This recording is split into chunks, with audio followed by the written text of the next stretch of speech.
lalabs maayong utol. Pagluto tagpaliya niya na atay.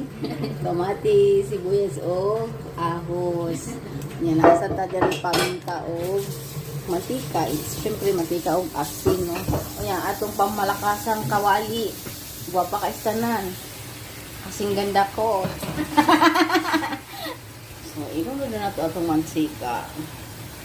Para sabi ko, hindi na ako magbablog. Pero magbablog ko. Daghan na itong mantika, mga lalabs. Inya natay tulog, itlog, mga lalabs. Atong sabakan og itlog para mo malasa-lasa ang ato ang kuan, di sa gay pait. So, atong nailunod atong ayan mga lalabs. So, nasunog na mga lalabs mo. Isunod na nato niya. Why diha-diha.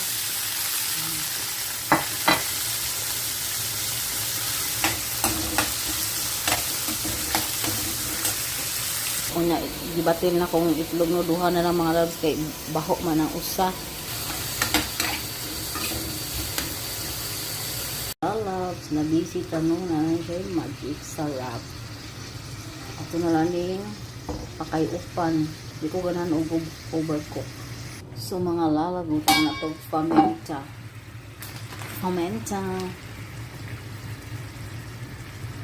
Ayan, gamay lang. Adiksi dyan kay pamenta.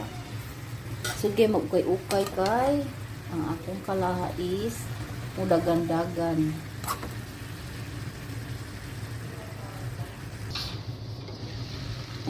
Sustang to, asin, gamay lang. Gamay lang asin.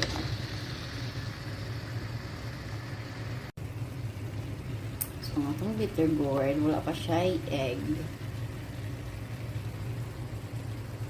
Mga lalabs, ato nang butangan og itlog, no? Kaya di ko ganahan overcook. Gusto ko half cook lang.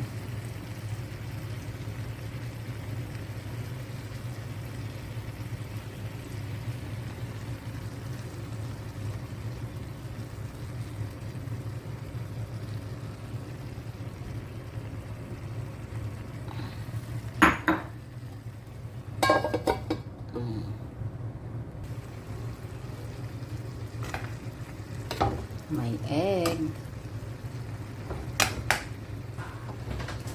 Paamo. Day. Uy, tumatakbo-takbo.